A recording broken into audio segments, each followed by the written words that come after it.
This photo is the cover of the new album by a singer named Sabrina Carpenter, which she titled Man's Best Friend. And the criticism didn't take long to arrive. They accused her of sexualizing herself, of promoting submission, and of sending the message that women are like pets for men. But this is nothing new. She had already been accused before of throwing away her Disney girl image and starting to become just another one in the industry. On her tours, she also started doing suggestive poses, dressing with less clothing, and that brought more attention, but also more criticism. However, just as many people attack her for being simply a pretty body, others see beyond that and think this cover might hide a critique. But before all this, Sabrina was a girl with a dream, to be a singer.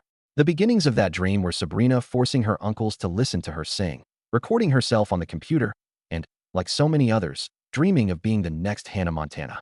But while most are told that singing is just a hobby, her parents support her so much that they even take her out of traditional school and homeschool her, so she has more time to focus on what she likes. And why so much support? Because her mom had been a dancer in a company and her dad had played in a band. Neither made it professionally, but both loved music and were excited that their daughter was trying. At 9 years old, Sabrina finds out that her idol, Miley Cyrus, had launched an online contest called the Next Miley Cyrus Project to search for new talents. Sabrina doesn't waste the opportunity and signs up, but so do more than 7,000 people. She sends her singing video and, to her surprise, advances to the next round, and then the next and the next until she finally ends up in third place. She doesn't win, but she still gets to meet Miley in person and attend one of her shows. An experience that leaves Sabrina even more fascinated with the whole entertainment world. Something we can highlight from this first contact with trying a singing career is that if we compare Sabrina's video with those of the other finalists, we can see a general difference in quality. While many recorded themselves alone in their room, she appears in what looks like a mini studio complete with dancers. Basically recreating the hoedown throwdown scene from the Hannah Montana movie. This shows us that her parents were taking supporting their daughter in her pursuit of her dream more seriously, almost as if they saw it more as a career with great potential. And now I know this might sound problematic and like one of those typical cases of kids exploited by their parents who become famous and then lose their minds, like Dylan and Cole Sprouse or Jeanette McCurdy. But no, here no one is going to shave their head or sue their parents. In recent interviews, Sabrina herself has said that it was the opposite, that she was the one asking for it all the time, and that she's actually grateful that her parents decided to support her so much. After her third place in Miley's contest, Sabrina opens her YouTube channel, the same one she still has today. And if you go in, you can still see one of her first covers, Picture to Burn by Taylor Swift. It's surprising how well she sings, especially being so young. But even more than the voice, it's impressive how confident and loose she is in front of the camera. She doesn't seem like a nervous kid recording in her room. You can tell she's happy and that it truly passions her. It's precisely because of that they decide to take a couple more steps. First, they hire a manager, and then her father builds her a mini studio at home so she can record whatever she wants. So if Sabrina already admired her father, this makes her think he's the best man in the world. For her, like for many girls her age, her dad is an angel fallen from heaven. But what little Sabrina doesn't know is that her father is hiding a dark secret. When Sabrina is about 10 years old, her dad, David, cheats on her mother. When she finds out, she thinks about separating, but in the end she decides not to, because she believes it'll be better to maintain family stability for her children. That's why she decides to forgive him and continue as if nothing happened, but without telling Sabrina anything. For a while it seems to work, but when the truth eventually comes out, it will cause Sabrina to never see men the same way again. Besides music, Sabrina has another passion, acting. This leads her to seek roles on television. That's how in 2011, at 12 years old, she gets her first TV role, an episode of Law and Order. After that comes some small roles, and since her parents see potential in Sabrina, they make the decision to leave Pennsylvania to move to Hollywood with the intention of Sabrina pursuing her career. That means her parents quit their jobs and start from scratch. But not just them. Sabrina has 3 sisters, and they also have to change their lives so she can follow her dream. Once in Hollywood, Sabrina starts going to auditions. After several tries, she gets what she wanted so much, a deal with Disney. The opportunity consists of recording a song for a compilation album, Disney Fairies. On that album appear names that are already giants of Disney Channel. Selena Gomez from Wizards of Waverly Place, Zendaya from Shake It Up, Demi Lovato from Sunny with a Chance, Laura Marano from Austin and Ally, among others. That is, it's an album practically exclusive to actresses who already have their own series. What does this tell us? That although on paper it was just a song, in reality it seems Disney was already seeing her as someone with potential for their future shows. But before giving her an on-camera role, Disney tests her as a dubbing voice. They employ her to give life to Princess Vivian in the series Sophia the First, a job that Sabrina does very well, so shortly after her big opportunity arrives. Disney is preparing to launch a new series called Girl Meets World. The plot simply follows Riley, an ordinary teenager who experiences high school with her friends Farkle, Lucas, and Maya. When Disney opens the auditions, Sabrina auditions for the lead role, but doesn't get it. However, they give her the role of Maya, that is, the protagonist's best friend. But with this achievement, she gets something more than a role in a series. She also gets a contract with Disney's record label, Hollywood Records. And why a record label contract if in the series Sabrina mainly acts? Well, because at the time Sabrina signs, Disney had a very clear formula. If one of their actresses can sing, they sign her with Hollywood Records and launch her as a pop star. And that's how the careers of Selena Gomez, Demi Lovato, and Miley Cyrus were born. Sabrina knows she could become a star at that level. That's why, when they offer her a contract with Hollywood Records for 5 albums, she accepts without thinking. Now that she has the support of a label, they assign her a production team. She gets to work on her first single, but she doesn't write the lyrics. Other people, including singer Meghan Trainor, are the ones who write Can't Blame a Girl for Trying. The song talks about the problems of a love-struck teenager who makes mistakes in love, but realizes she's doing her best. After all, she's just a girl. She releases the single followed by an EP with the same name in early 2014. She feels like she's on top, and yes, she gains some attention. It sells about 7,000 units, but it's not a massive hit, especially if you compare it to the debuts of other Disney stars.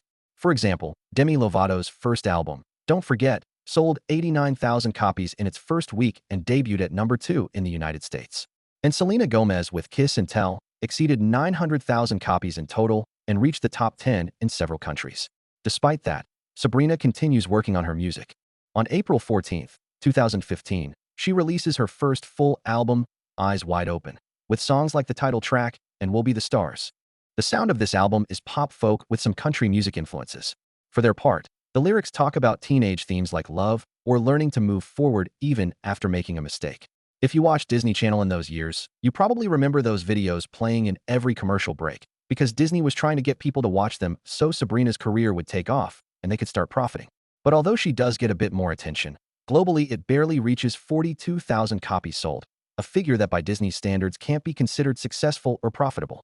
In 2016 comes her second album, which she names Evolution. Here a change is noticeable, as it sounds more mature and with a darker look. From this album, 2 songs achieve some success, On Purpose and Thumbs, but it's not enough, although once again she gains recognition within the Disney world. However, it's not the massive growth that she, her family, and the label expected. She doesn't become the new Miley, Selena, or Demi.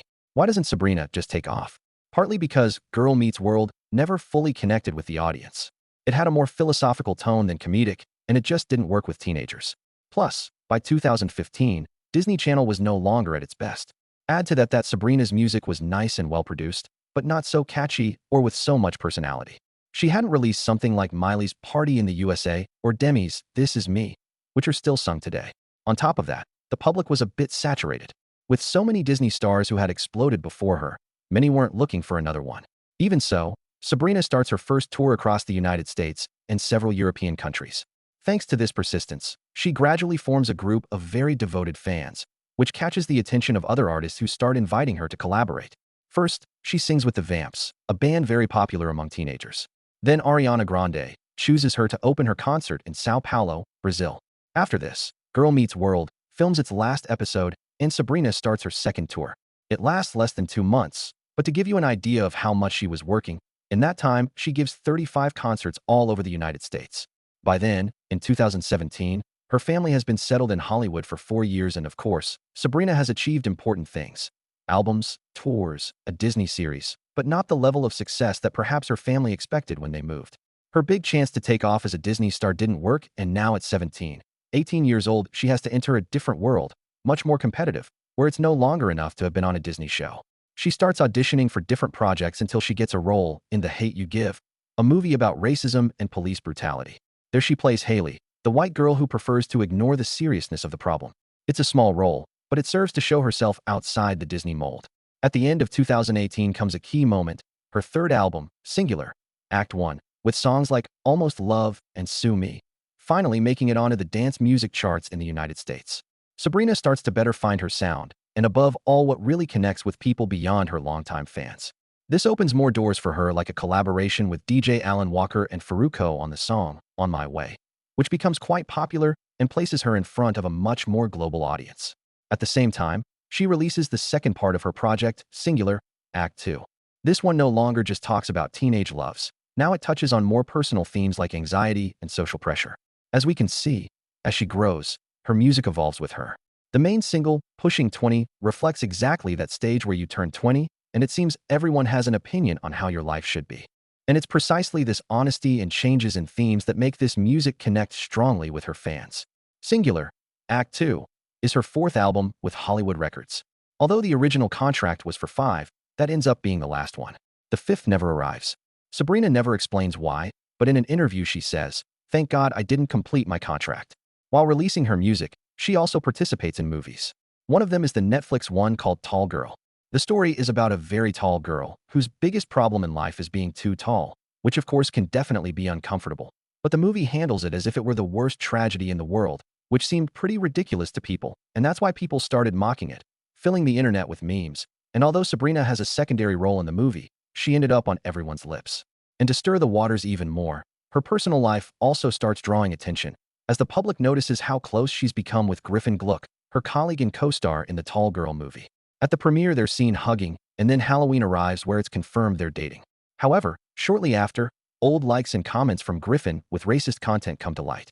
His apology doesn't have the remorse people wanted to see, and as a result, all the hate comments and judgments were unleashed towards Sabrina, almost as if it were her responsibility to carry what her partner did in the past. Later, Sabrina would write a song encompassing the feelings this caused her, including feeling ashamed of what your partner does. But that's still a few years away. But hey, you know what they say. There's no bad publicity, just publicity, because although this movie caused her several mocks and controversies, she becomes more known. Besides auditioning for movies, she also does it for theater, because it's a discipline she likes, especially musical theater, since it combines her two passions, singing and acting. That's how Sabrina gets the role of Katie Heron in the Broadway adaptation of Mean Girls. An incredible opportunity, but with terrible timing. The show premieres in March 2020, and a few days later the pandemic arrives, resulting in the production that could boost her career being canceled after only 3 performances. With Broadway closed, Sabrina starts looking for new opportunities and gets a role in the series Royalties, launched on the Quibi platform. It's a musical comedy about the behind-the-scenes of hit songwriters, and Sabrina plays a pop star. It sounds perfect for her. The problem is that Quibi is designed to revolutionize the way we consume series with short episodes to watch on the go. But of course, it premieres right during quarantine when no one leaves their house. So, Quibi fails, and with it Royalties. After several stumbles, finally comes the moment that puts Sabrina back on the massive stage, although perhaps not in the best way, but to understand it we need context. As you probably know, Disney has been squeezing its classics for years with remakes, spin-offs, and sequels. Among these dry oranges to squeeze is High School Musical, a series of movies that were a hit in the 2000s. So Disney decided to revive it, but in series format. The idea wasn't to retell the story of Troy and Gabriella as is, but to show a group of students putting on the High School Musical play. It's a somewhat tangled concept, but it ended up working. The actor who plays Troy, so to speak, is a guy named Joshua Bassett, who has been gaining quite a bit of fame since the success of the series. And the one who plays the new Gabriella, that is, Troy's partner, is Olivia Rodrigo. And here's where things get interesting, because in real life, Joshua and Olivia start dating, something that excites the fans a lot, because it's like the series' relationship is happening in real life. But one day, suddenly, photos come out of Sabrina and Joshua having lunch together in what seems to be a date. With this, fans assume Joshua and Olivia broke up, and some speculate it was Sabrina's fault. Months later, Joshua shares that he dressed up with Sabrina as Shark Boy and Lava Girl, which made many confirm that they were in a relationship. But what made the world turn against Sabrina is that in January 2021, Olivia Rodrigo releases her first single, Driver's License. The song explodes worldwide and becomes an instant hit. But there's a detail in the lyrics. It says, "You're probably with that blonde girl who always made me doubt." Everyone connects the dots and concludes it's about Sabrina. The internet lights up and Sabrina receives a huge wave of hate, as many confirm what they already believed, that the relationship between Olivia and Joshua was broken because of Sabrina. Now, you might be wondering, did Sabrina really ruin that relationship? Well, look, when Olivia releases the rest of her album, a song called Traitor appears, where she sings, "Isn't it funny how you ran to her right after we ended? No, that you were just friends. Well, now it's clear you weren't. And it only took you 2 weeks to be with her. I guess you didn't cheat on me, but you're still a traitor." Olivia never confirms who it's about, but many fans assume it's about Joshua and Sabrina. As a result, Sabrina tries to turn the whole drama around and decides to release her own song, Skin, telling her version of the story. This song becomes extremely viral because it's genuinely a good song and because everyone is paying attention to the drama. But despite the success, it doesn't necessarily win her new fans. Why? Because in the lyrics, Sabrina sings as if Olivia were trying to hurt her happiness, get under her skin. And meanwhile, she boasts that she's happy with Joshua on her skin. The problem is that for many people this doesn't sound empathetic or vulnerable, but rather people interpret it as her bragging, and they don't like it at all. Even so, the love triangle explodes in the media and ends up being a huge boost for both their careers.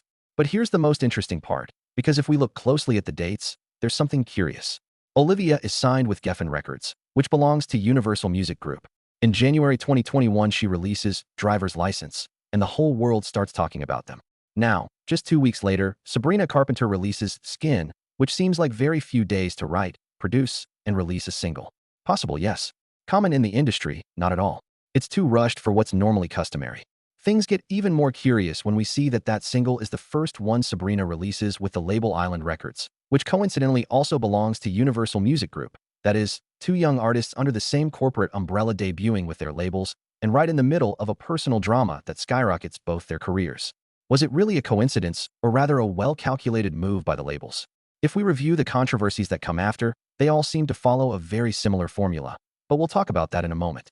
After that boom, Sabrina releases Skinny Dipping, but this is a metaphor, since in the song she fantasizes about reuniting with an ex and trying with more maturity if there's still something. In that sense, Skinny Dipping talks more about emotionally undressing, letting go of defenses, grudges, and simply existing together, leaving the past behind. In the video, she appears in jeans and a sweater, a pretty simple look. It does poorly, but it also doesn't explode into the mainstream as expected.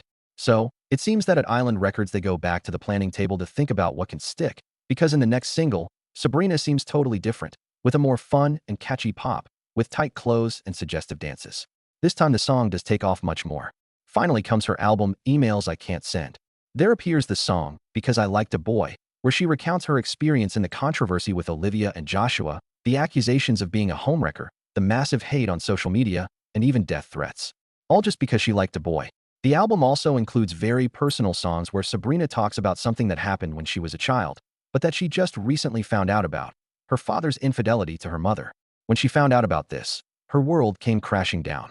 Although her mom forgave her dad, the betrayal is new to Sabrina, and it's hard for her to get over it. For this, she turns to her music, where she can explore her pain.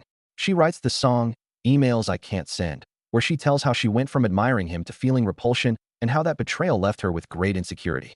Even if she's dating someone, she can't help thinking that sooner or later they'll cheat on her. The album is very well received by her fans and definitely becomes a much more successful project than the previous ones. But its peak of virality comes when her tour starts and the live concerts begin. In one of her songs called Nonsense, Sabrina does a dynamic. In every concert, she improvises a verse that's at the same time a sexual innuendo. She always includes the name of the city and rhymes it with some double entendre phrase. For example, water isn't the only thing I swallow. My favorite city is Chicago. Or let it grow like Pinocchio in San Antonio. With this, she manages to have a viral moment in every concert. People want to see it live, record it, and upload it to social media. And thanks to that play, Sabrina gets on the radar of the massive public, not just her fans. After releasing an album full of personal stories, even talking about the pain from her father's infidelity, the only thing that ends up drawing attention are a few seconds where she makes provocative jokes. That's it. This moment seems to teach Sabrina that in this industry what sells isn't the deepest stuff, but the morbid and daring. It becomes even clearer to her what she has to do if she wants to take off. Photos start circulating of Sabrina with Shawn Mendes in what seems like a date. And this draws attention because Shawn is known for his relationship with Camila Cabello. They were one of those couples that break up and get back together all the time. That's why it's surprising that instead of getting back with Camila, now he seems to be with Sabrina. But things between Shawn and Sabrina don't last long, because less than a month later Shawn and Camila go together to the Coachella Festival. The kiss they share makes it clear they're back together. Things between Sabrina and Shawn end definitively. Weeks later, Sabrina releases the song Feather with a pretty controversial video. Several men harass her, and one by one they end up dead. In the end, she appears in a church in a little black dress ready for the funeral, but instead of mourning, she sings and dances among the coffins.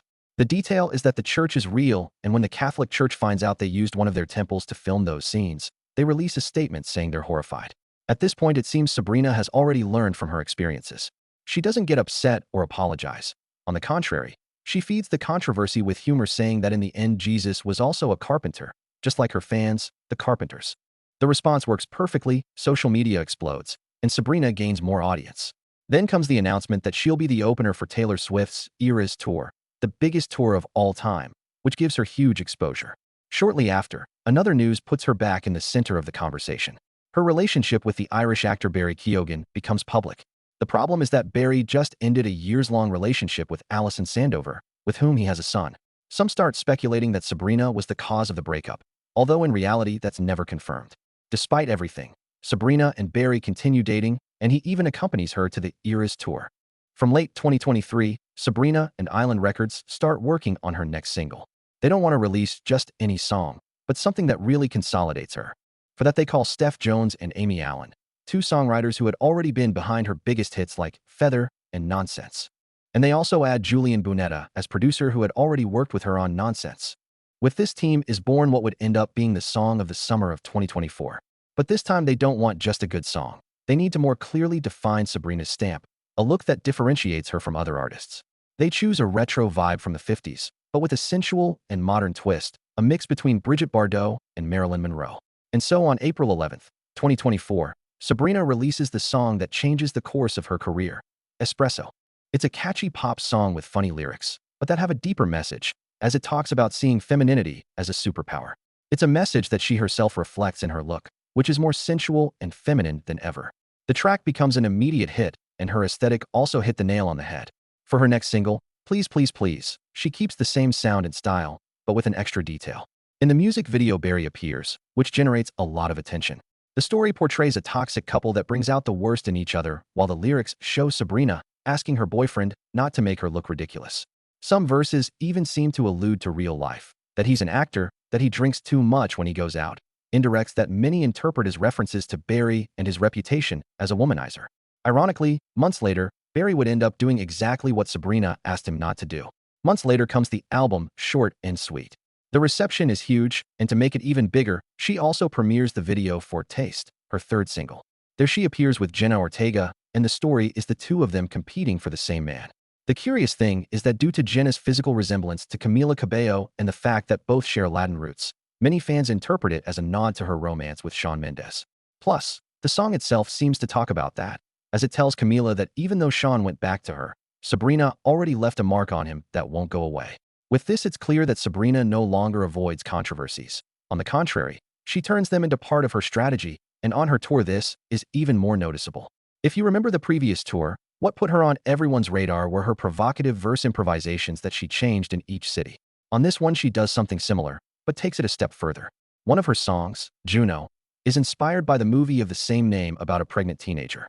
The song plays with carnal references, and at one point Sabrina sings, "What does it mean? Have you tried this?" This becomes important because in the shows when Sabrina sings that phrase, she imitates different carnal positions on stage, some more suggestive than others.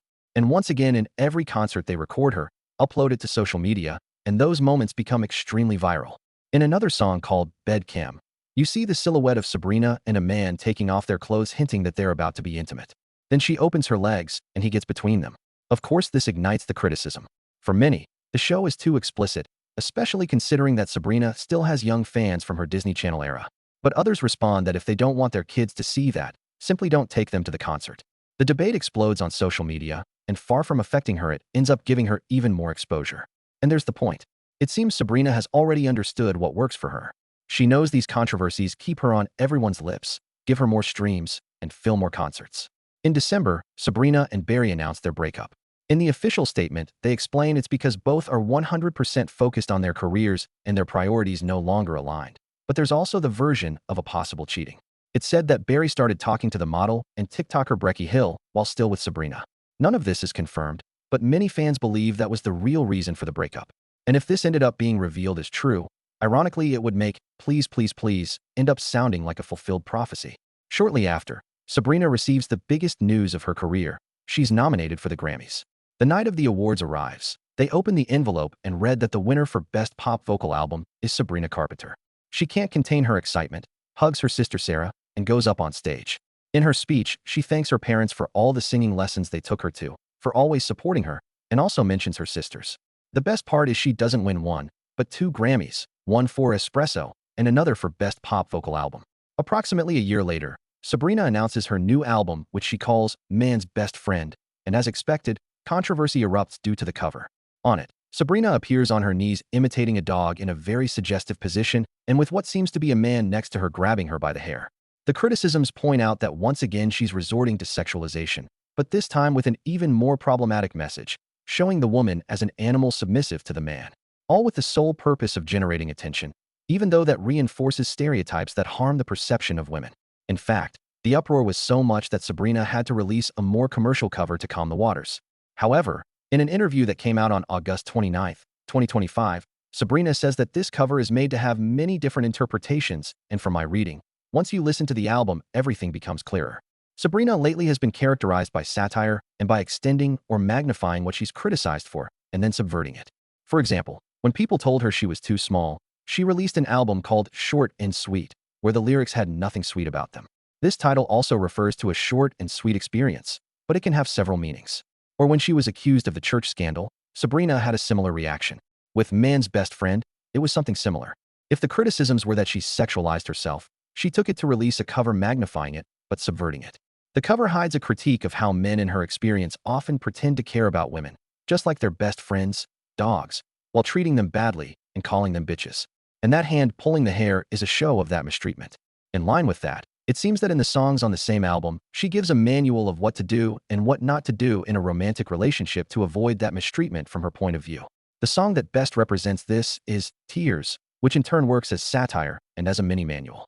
It mocks the cliché that men only care about carnal themes and once again turns it around, showing that what really excites women is the basic stuff that many don't do: respect, responsibility, initiative, and communication.